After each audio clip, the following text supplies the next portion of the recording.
yabashije gutsinda. Cameroon harane watsinze uriya mukino mu kanya gashize. Gusa cyagiye kigaragara nuko hagiye habamo za technical knockouts zitandukanye ku bakinnyi batandukanye bitewe na adversaire bien sûr uburyo yagiye yitwara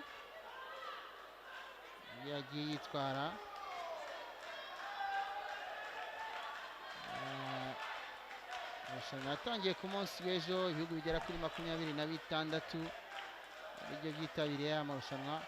N'umunyakameruni ugarutse wari witwaye neza imikino itandukanye. Reka rero nakire perezida w'ishyirahamwe ry'umukino wa karate mu Rwanda Bwana Theo, reka nongere nguhe ikaze. Urakoze. Nanjye nishimiye kuza hano kugira ngo turebe ino mikino irimo kubera hano mu Ntare Conference Arena. Urakoze. Perezida, twagira ngo tubwire, twagiye twumva twakiriye abantu batandukanye bavuga kuri organisation uburyo amarushanwa yateguwe.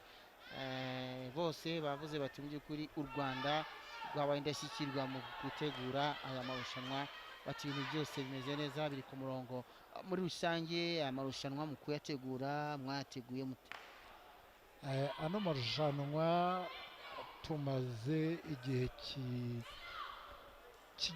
kirenga umwaka tuyazi kandi tuyategura. Mu buryo bwo gutegura twatangiye kuvugana na Minisiteri ya Siporo guhera mu kwezi kwa gatandatu k'umwaka ushize, tukimenya ko ayo marushanwa UFAC na WKF byaduhaye icyizere cyo kuyakora. Kuva icyo gihe twatangiye kwitegura ari mu buryo bw'ibintu ari no mu buryo bya tekinike. Mu buryo bw'ibintu ubwo twatangiye kuganira na Minisiteri ibikenewe kugira ngo aya marushanwa ashobore kuba yazatungana. Bituma rero dushaka mikoro Minisiteri yatugezaho ku buryo ibyo mureba ubu ngubu uyu munsi ni preparation y'igihe kirekire. Twizera ko twabitangiriye igihe kandi twumva uko bigenda, cyane cyane ko nk'igihugu tumaze kumenyera gutunganya no gutegura no gutunganya amarushanwa. Tukaba twarakizeho icyo bita local organizing committee, ni ukuvuga mu gifaransa comité d'organisation locale cyangwa se akanama ko gutunganya no gutegura n'amarushanwa. Kakaba gahuriweho rero na institutions nyinshi z'igihugu zifite aho zihurire n'abashyitsi bagenda mu gihugu, harimo na polisi na immigration, Rwanda Convention Bureau, institutions nyinshi na za Minafeti, Ministry of Health. Mbese urebye nk'igihugu twese tubijyamo tufatanyije na Minisiteri y'imikino. Niyo mpamvu ubona abantu bavuga bati kugeza ubu turabona bino bintu byarateguwe neza kandi bigenda neza. Nagira ngo nkubaze Monsieur le Président ku byerekeranye n'amayikipe y'u Rwanda. Ese ubusanzwe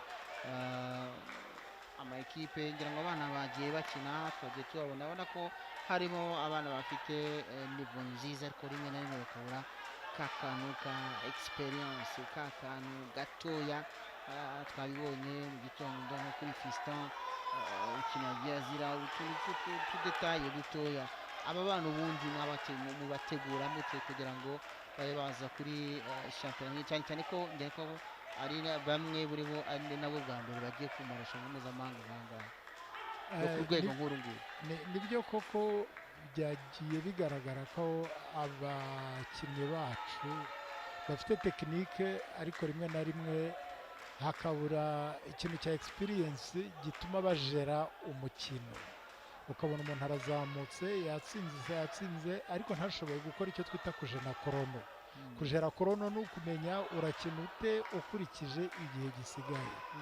Ibyo rero ni ibintu bizana na experience no kwitabira amarushanwa menshi.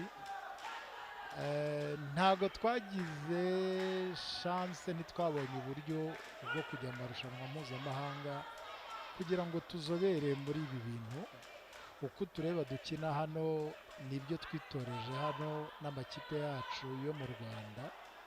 Twibwira ko ariko ibintu byose ni process, wenda uburyo muri iki gihe ntitwabubonye, ariko ubwo twabonye bwatumye tugera aho mubona turi, kandi kugeza ubu hadateye isoni.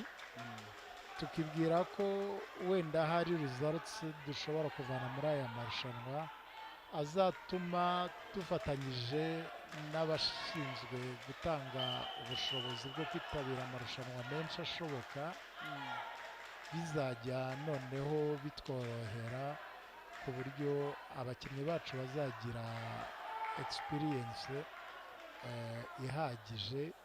Nk'aba bana bose wabonye, aya niyo marushanwa mpuzamahanga yabo ya mbere. Kubona bakora gutya rero, bitwara gutya, nta handi bitoje, nta rundi rugamba nk'undi barwana n'abantu barwanya ingamba nyinshi nk'izi ngizi, nibwira ko dukwiriye kubishimira. Perezida, ngira ngo turemeranya yuko iyo umuntu yubaka inzu cyangwa se ko tugiye muri siporo, ni ukuvuga ngo iyo umuntu ashaka kubaka urwego rwiza muri siporo ni uguhera on the grassroots, on the scratch, no? Ndibaza ese muri federation ya karate mutegura mute wenda kubona resultat à long terme, kuko usanga kenshi hari amafederation mu Rwanda ashaka kubona resultat mais à court terme. Mwebwe long term plan ya federation ya karate yo ihagaze gute, kugira ngo tuvuge tuti mu gihe cy'imyaka 5 cyangwa se 10 iri imbere u Rwanda ruzaba rufite abakarateka bakompeta ku rwego mpuzamahanga, haba ku rwego rwa Afurika ndetse no ku rwego rw'isi? Ni ikibazo kizumbajije, uburyo nagisubiza ni uko aho tubona uyu munsi ahangaha ntago ari chance, ntago ari hazari. Ibyo ubona uyu munsi ni result y'akazi tumaze nk'imyaka 4 cyangwa 5 dutegura. Aba bana ureba dufite hano average year, ni ukuvuga ngo moyenne d'âge mu gifaransa ni imyaka 21.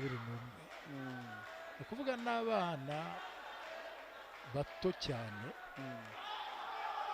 Not only twizera ko mu myaka 4 cyangwa 5 cyangwa 6 bazaba bagityaye kandi baragize experience, ariko nabaho bahari hano tumaze imyaka 4 tubaforoma.